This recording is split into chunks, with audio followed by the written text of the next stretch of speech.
just too sweet. On this day in history, we remember the remarkable individuals who shaped our world. Welcome to Who Died Today in History, where we honor their legacies. From artists to leaders, their impact lives on. If you find their stories meaningful, like, subscribe, and hit the bell to stay connected. Stephen Hawking, one of the most renowned theoretical physicists of the modern era, passed away on March 14, 2018, at the age of 76. His death was attributed to complications from amyotrophic lateral sclerosis, ALS, the neurodegenerative disease he had been battling for over 5 decades. That he lived so long with a condition that is typically fatal within a few years of diagnosis was itself remarkable, reflecting both his extraordinary resilience and the advances in medical care that allowed him to defy the odds. Hawking's passing marked the end of an era for the scientific community. He was one of the most influential figures in cosmology, known for his groundbreaking work on black holes, the nature of time, and the origins of the universe. His book, A Brief History of Time, published in 1988, became an international bestseller, bringing complex scientific theories to the general public in an accessible way. He embodied the intellectual curiosity and scientific optimism of the late 20th and early 21st centuries, a period in which space exploration, quantum mechanics, and theoretical physics pushed the boundaries of human understanding. The immediate response to Hawking's death was an outpouring of tributes from scientists, world leaders, and admirers across the globe.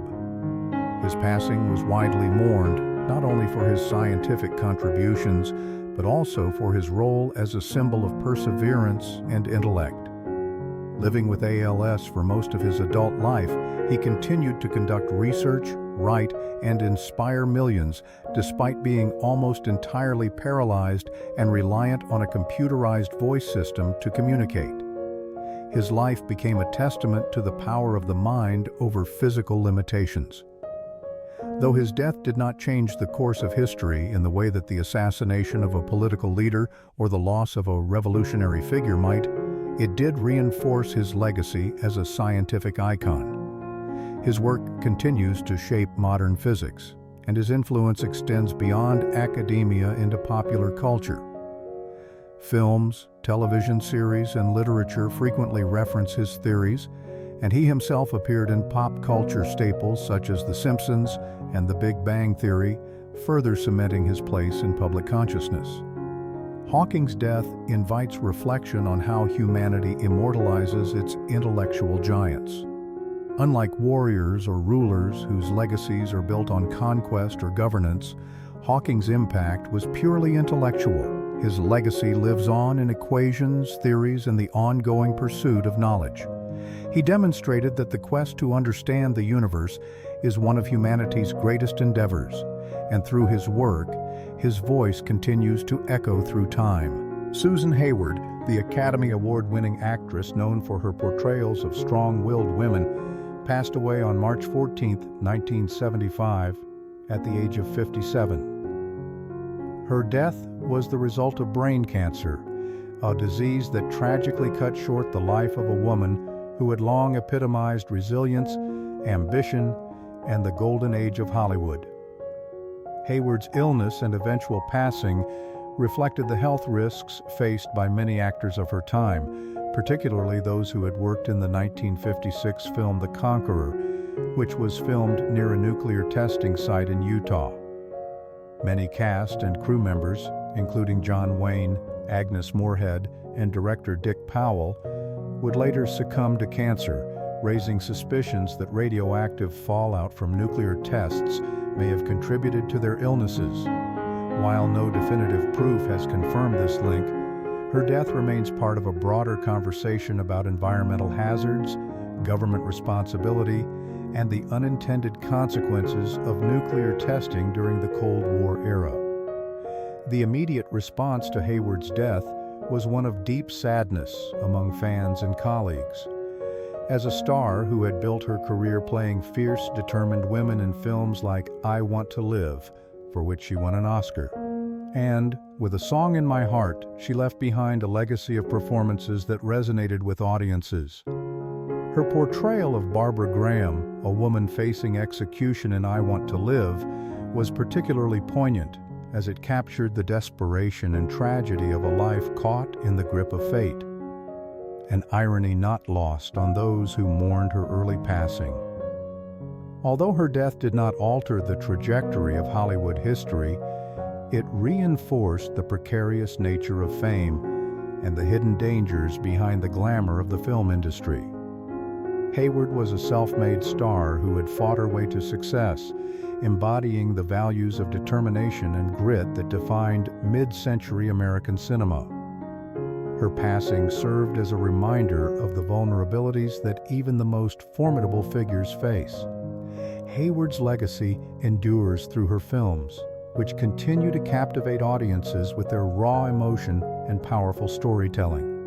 Her life and death also remain subjects of intrigue, particularly in discussions of the possible health consequences of nuclear exposure. In Hollywood, she is remembered as a fiery talent whose performances broke barriers for female leads, and her influence can still be seen in the portrayals of strong, complex women on screen today. Through cinema, retrospectives, and the admiration of future generations, Susan Hayward's indomitable spirit lives on. Karl Marx, the intellectual force behind communism and one of the most influential philosophers of the 19th century, died on March 14, 1883, at the age of 64. His passing, from what was likely bronchitis or pleurisy, marked the end of a life characterized by economic hardship, political exile, and relentless dedication to his ideas. Marx had been in poor health for several years, suffering from lung ailments exacerbated by a life of stress, poverty, and ceaseless intellectual labor. His death was not dramatic in the sense of assassination or martyrdom, but its impact would be felt across the world for generations to come. At the time of his death, Marx was not widely celebrated. His radical views had made him an outsider, and his final years were marked by personal tragedy, including the deaths of his wife, Jenny, and his eldest daughter, Jenny Longuet. His funeral at Highgate Cemetery in London was attended by only a handful of close friends, including Friedrich Engels, who delivered a eulogy declaring that Marx's name would endure through the ages. Engels, his closest collaborator, would go on to play a critical role in shaping Marx's posthumous legacy by editing and publishing Das Kapital, Volume 2 and 3. Despite the quiet nature of his passing, Marx's ideas would soon ignite global movements, shifting the course of history. His theories on class struggle, capitalism, and historical materialism gained traction in the late 19th and early 20th centuries, fueling revolutions and shaping political ideologies. The rise of socialist and communist movements in Europe, Russia, and later China and Latin America was deeply rooted in Marxist thought. The Russian Revolution of 1917, which led to the creation of the Soviet Union, was perhaps the most direct consequence of Marx's intellectual legacy. The way Marx's death was received at the time versus how his legacy evolved speaks to humanity's complex relationship with mortality and memory. Many great thinkers and revolutionaries have died in relative obscurity, only to be resurrected in history as foundational figures of new ideologies. Marx's ideas, once dismissed as radical and impractical, became the foundation for some of the most powerful political movements of the 20th century. His name, once obscure, was later enshrined in statues, city names, such as Karl Marx Stadt in East Germany, and a vast body of literature. Marx's death reminds us that history often reinterprets the past through the lens of future developments. While his life ended in relative anonymity, his writings have ensured that he remains one of the most studied, debated, and influential thinkers of modern history. His immortality is not in a grand tomb or widespread personal adoration, but in the ideas that continue to shape economic and political thought worldwide. Kirk Alyn, best known for being the first actor to portray Superman in live action, passed away on March 14, 1999, at the age of 88.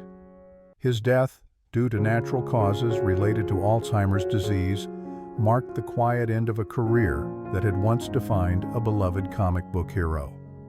Though he spent his later years away from the spotlight, his contribution to pop culture, bringing Superman to life on screen in the 1948 and 1950 serials, ensured that his name would forever be linked to the superhero genre. Alyn's passing reflected the shifting nature of Hollywood and how actors from the early era of cinema were often forgotten despite their groundbreaking roles. Unlike modern superhero actors, who gained global fame and fortune, Alyn worked in an era where serial films were low-budget productions, and their stars were not widely celebrated. After Superman, he found himself typecast, struggling to secure major roles in Hollywood. Eventually, he left the industry altogether, working outside of film while making occasional public appearances at fan conventions in his later years. The immediate impact of his passing was modest, as he had long been out of the limelight. However, for dedicated Superman fans and film historians, his death marked the loss of a pioneer. Alyn's portrayal of Superman was charming and energetic, setting the foundation for future actors who would don the iconic cape, from George Reeves to Christopher Reeve and beyond. His passing was a reminder of how Hollywood often moves on from its early stars, even those who helped shape an enduring cultural phenomenon. Despite the relatively quiet nature of his death, Alyn's legacy has continued to grow in retrospective appreciation. While he never achieved mainstream stardom, he has been immortalized through the enduring popularity of Superman. He made a brief cameo in Superman, the movie, 1978, passing the torch to Christopher Reeve, and his work in the Superman serials is still studied by fans of classic cinema. His name resurfaces in discussions of Superman's history, proving that even actors who were once overlooked can be rediscovered and celebrated. Kirk Alyn's story underscores the transient nature of fame and the power of memory in shaping a legacy. While he may not have received the accolades of later Superman actors, his contribution to the character's cinematic history ensures his place in pop culture. His death reminds us that while individual fame fades, the characters and stories actors help bring to life can become truly immortal. Peter Graves, the silver-haired star best known for his iconic role as Jim Phelps in Mission Impossible, passed away on March 14, 2010, at the age of 83. His death was sudden, just days before his 84th birthday, caused by a heart attack outside his home in Los Angeles. Having just returned from brunch with his family, Graves collapsed and was found unresponsive by his daughter.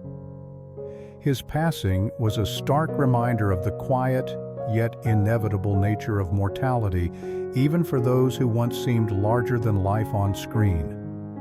Graves' death reflected the shifting landscape of Hollywood, where the golden age of television was becoming a nostalgic memory in an era dominated by digital media and blockbuster franchises. While he had enjoyed a long career spanning over 5 decades, his most defining role as the calm and calculating leader of the Mission Impossible team was a testament to the era of sophisticated, cerebral television dramas. The show, running from 1967 to 1973, embodied Cold War-era tensions, secrecy, and the American fascination with espionage, values deeply ingrained in the culture of the time. The immediate consequences of Graves' passing were met with an outpouring of tributes from fans and colleagues.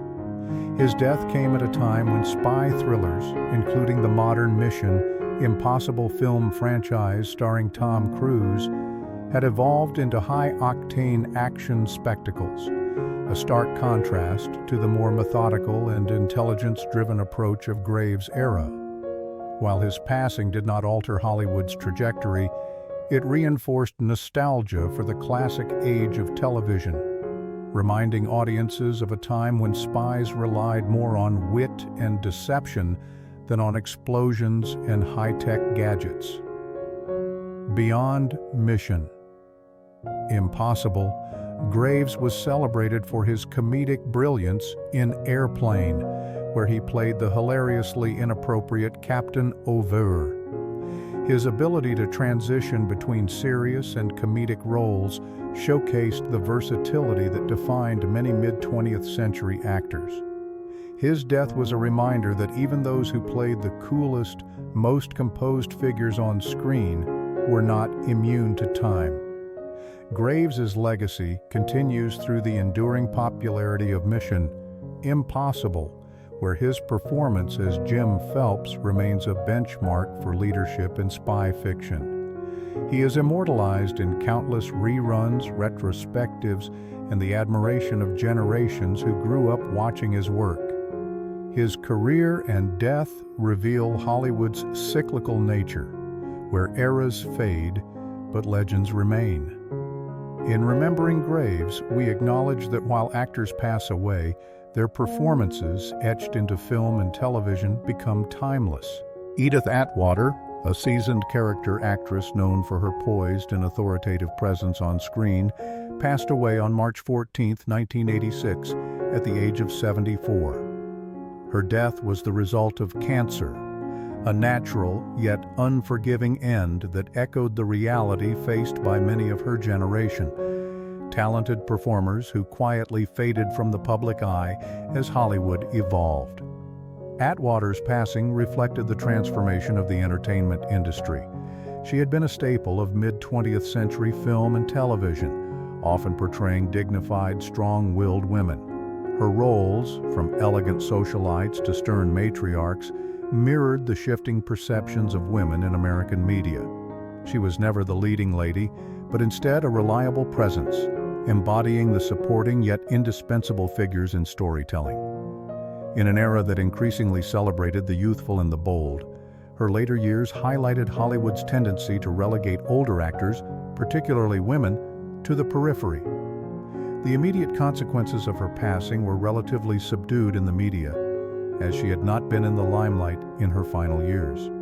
However, among classic film and television enthusiasts, her contributions remained cherished. She had appeared in notable films such as Straight Jacket, 1964, and had a significant television career with recurring roles in series like Peyton Place. These projects ensured that despite her quiet departure, her work would endure. Atwater's death serves as a reminder of the industry's impermanence. Hollywood thrives on reinvention, and while some stars are immortalized in legend, many, like Atwater, leave behind a quieter but equally meaningful legacy. Her passing did not shake the entertainment world, but it reinforced a timeless truth. The actors who bring depth to stories often outlive the fame of their time, their contributions living on in the fabric of cinematic history.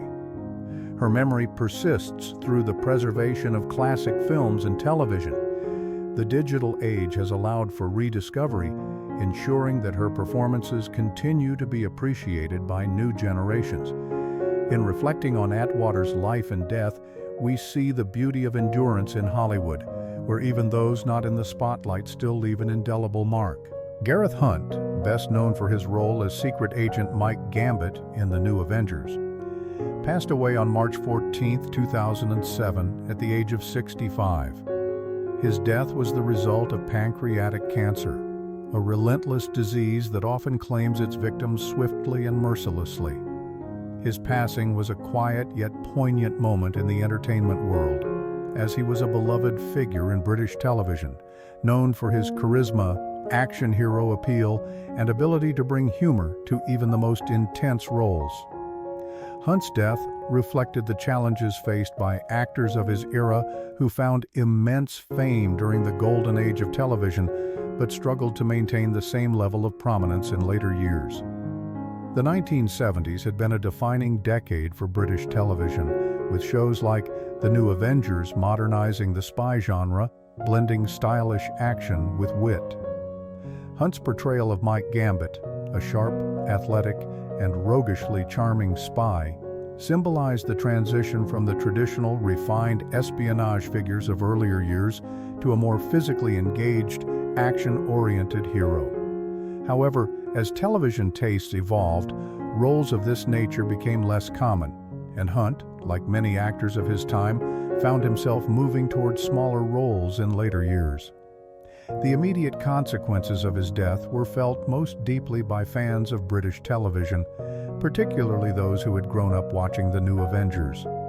While he never reached the global superstar status of some of his contemporaries, his contributions to the genre were significant, helping to cement the action-packed, tongue-in-cheek style that would influence later spy thrillers.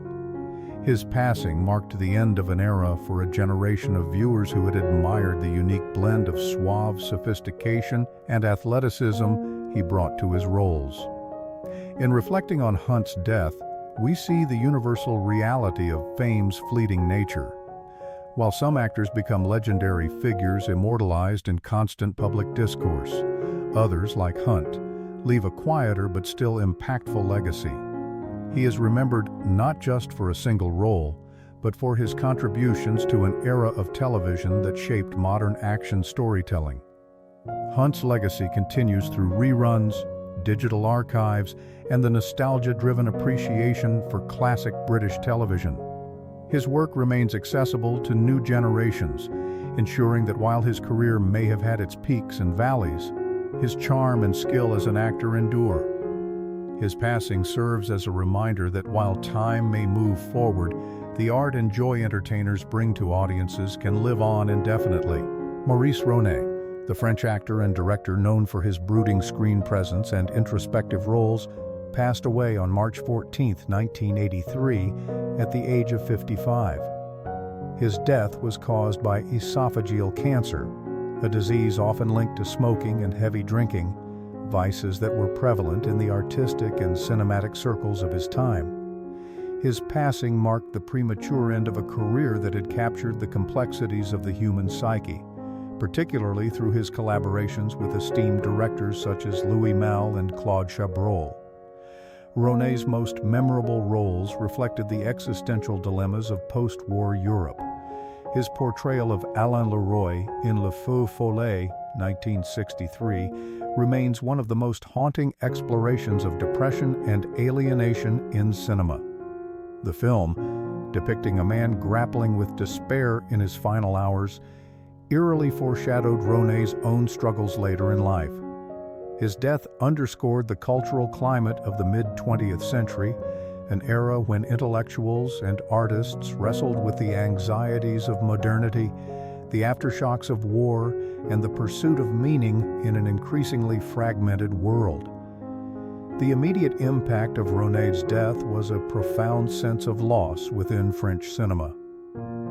While he had never achieved the same international recognition as some of his contemporaries, his performances left an indelible mark on European film. His ability to embody characters teetering on the edge of despair resonated deeply, making his work essential viewing for cinephiles. In the years following his passing, Ronet's legend grew, with retrospectives and scholarly analyses revisiting his contributions to film. Ronet's death highlights the fragile nature of artistic legacies. Unlike mainstream Hollywood stars, whose names often endure through blockbuster success, European actors of his caliber are frequently rediscovered by cinephiles, their impact measured not by box office numbers, but by the depth of their artistic expression.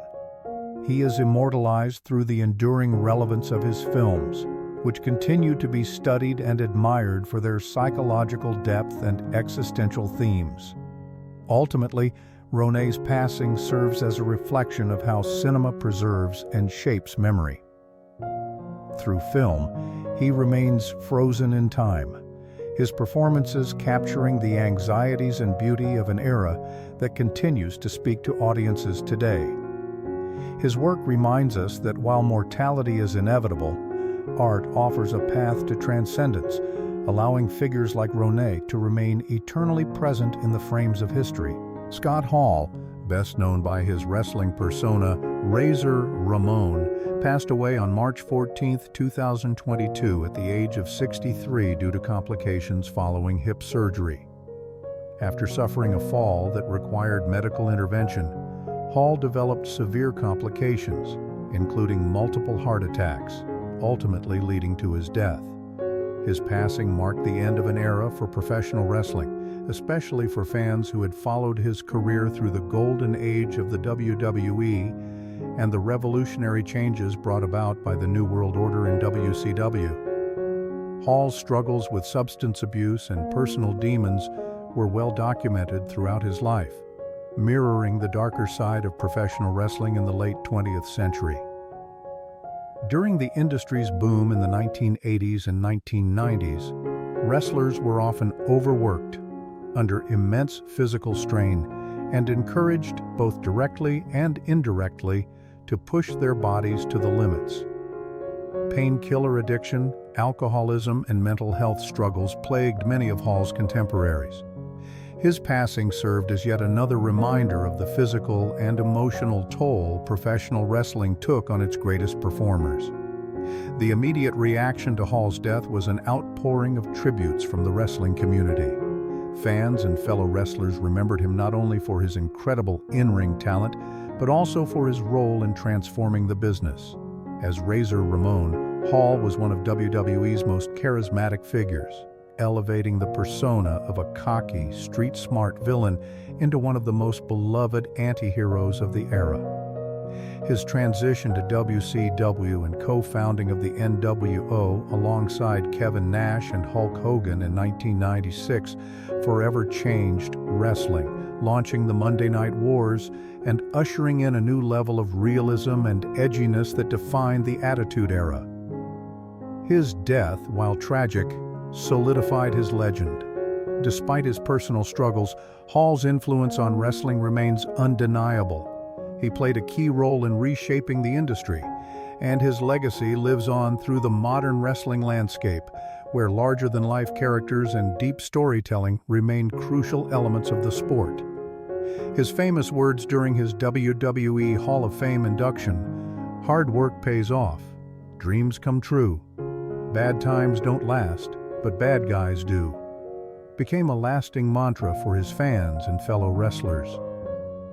Scott Hall's passing highlights the complex nature of sports entertainment, a world of spectacle and triumph, but also of sacrifice and hardship.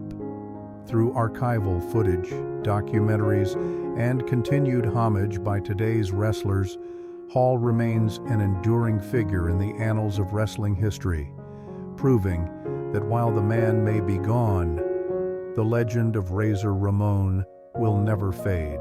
Genesis P-Orridge, the British musician, artist, and countercultural icon, passed away on March 14, 2020, at the age of 70 due to complications from leukemia. A pioneer in experimental music, performance art, and gender identity exploration, P-Orridge's death marked the end of a profoundly influential, yet often controversial career. Their passing was not merely the loss of a singular artist, but also a moment of reflection on the evolution of art, identity, and resistance in the late 20th and early 21st centuries.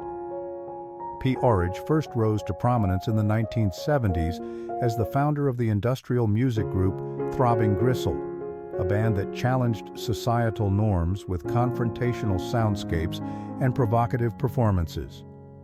Later, as the front person of Psychic TV, they delved into experimental psychedelia, occult themes, and media subversion.